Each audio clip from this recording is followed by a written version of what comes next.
if we have a alanine, isn't it? So we'll get a pyruvate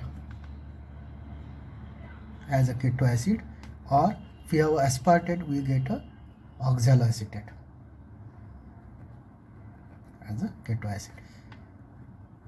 So like this, the new amino acid and new keto acids which form from the combination or reaction of this amino. So amino acid will give the amino group this to this keto acid, and keto group is transferred to the amino acid to form the new keto acid and new. Okay, so that is transamination process. It's very important process to synthesize new amino acid and new keto acids, and these new keto acids or new amino acids will enters into either the Krebs cycle or some other pathways, so biosynthetic pathway or oxidative pathway. Now here this glutamate undergo most important process. That means from the glutamate is a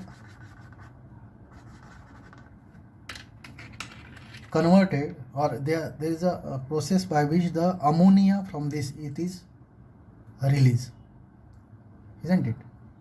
And when this ammonia is released, there is formation of alpha ketoglutarate. Again it is a Krebs cycle intermediate, alpha ketoglutarate.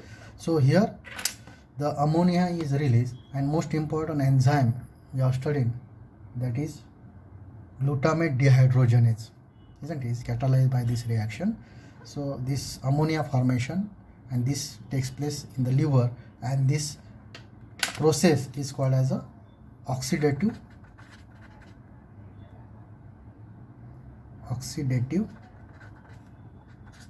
deamination.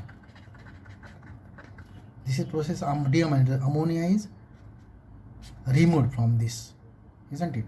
That's why called as deamination. Transamination, ammonia, this amino group is transferred from one this amino acid to keto acid. That's why it called the transamination.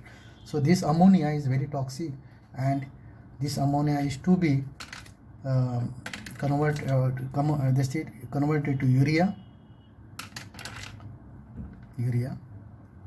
So ammonia, when is converted to urea in liver particularly, it is called a urea cycle.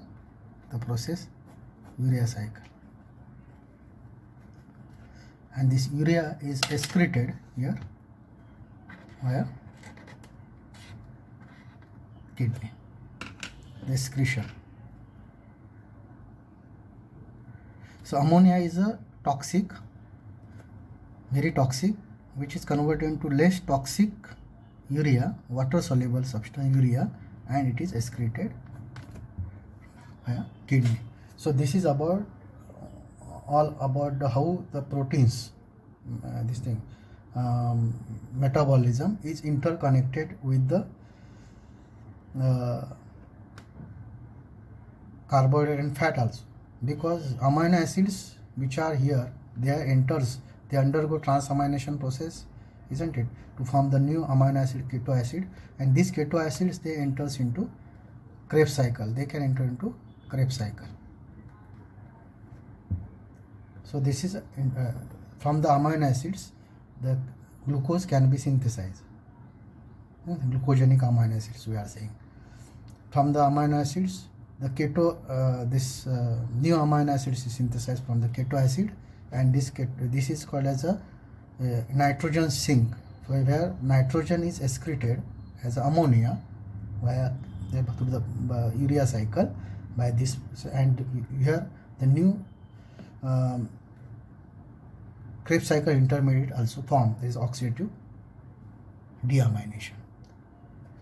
So this is about how there is an integration of metabolism, that carbohydrate, lipid, and protein metabolism, how they are interconnected, or you can say there is an intertwined in this metabolism process. Okay, so as I told you, the one metabolic process is not there is no separation between this metabolic process, each metabolic process will help to other metabolic process for the biosynthesis or can say the synthesis or oxidation process, and to form the new compound. In this way they are interconnected. Okay, so this is about the integration of the metabolic process. So whatever we have studied in the metabolic pathway, isn't it, like carbohydrate, protein and fat metabolic pathway, various metabolic processes we have studied, so that we have covered here. Like here we can see integration of metabolism, as we have started with this.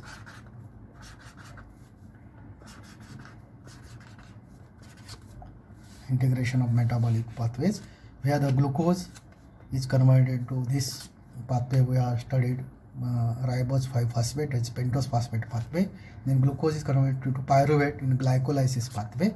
Okay, glycogen is converted to glucose, that is in the storage form of the when the glycogen is broken down, the glucose, and the glucose undergo glycolysis is called as a glycogenolysis, isn't it? And when the glucose is converted into pyruvate, it's called glycolysis.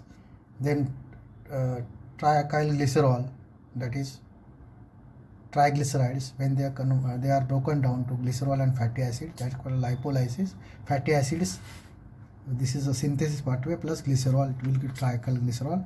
Acetyl coenzyme A, it will convert into cholesterol by the synthesis of cholesterol synthesis, the process. And acetyl coenzyme also synthesize ketone bodies, and transamination process to form the new keto acids and new amino acid from the keto acid amino acids, and gluconeogenesis from the pyruvate, glycerol and lactic acid.